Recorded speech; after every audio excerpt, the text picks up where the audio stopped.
sa mga minagbahay nga panahon, nagpabilin gihapon ka diri sa kasing-kasing ko. Ingon ka, nihangit ka nga dili ti ka angay biyaan.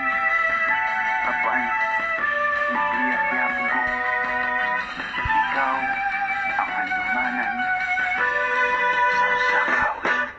At tunay ngayon, kung di kapulan ng kasing-kasing ko, tapan manaw ra ang tanan kung mag-init ng mga lawas na to. Makita na ko sa imong mga mata, at itagad kuyog sa maya sa panagigugmaay. Untong intaon, saling na ako, bilay kong upiyang imo niya rajud ako. Kung mapatyasang gumanato karon, mahimong sunod nga kinabuhi gihapon. Atong ipadayon, atong ipadayon.